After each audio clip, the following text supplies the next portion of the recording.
মাননীয় সদস্য মোহাম্মদ নওশাদ সিদ্দিকী। ধন্যবাদ স্পিকার স্যার। আপনার মাধ্যমে রাজ্যের স্বাস্থ্যমন্ত্রীর দৃষ্টি আকর্ষণ করছি উল্লেখ করবে।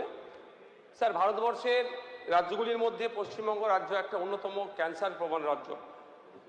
আমাদের রাজ্যে প্রতি বছর শুধুমাত্র মহিলা কেস রেজিস্টার্ড হয় 40 থেকে 43,000।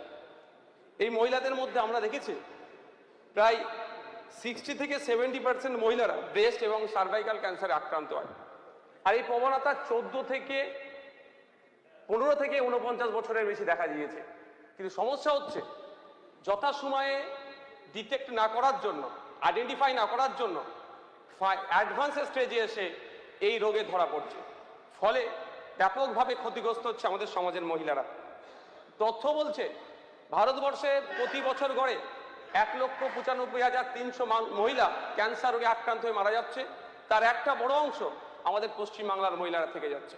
তাই আমি স্যার আপনার মাধ্যমে মাননীয় স্বাস্থ্যমন্ত্রীর দৃষ্টি আকর্ষণ করব, অবিলম্বে আমাদের রাজ্যে মহিলাদের জন্য ক্যান্সার স্ক্রিনিংয়ে চালু করা হোক।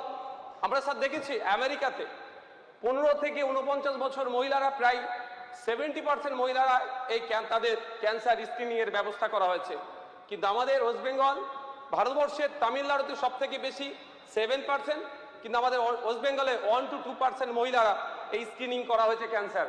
তাই আমি অনুরোধ করছি স্যার আপনার মাধ্যমে স্বাস্থ্যমন্ত্রীর কাছে অবিলম্বে এই ক্যান্সার স্ক্রিনিংয়ের ব্যবস্থা করে এই মরণ ব্যাধি থেকে আমাদের বাড়ির, আমাদের সমাজের, আমাদের রাজ্যের মা বোনেদেরকে বাঁচানোর ব্যবস্থা করা হোক। ধন্যবাদ স্যার।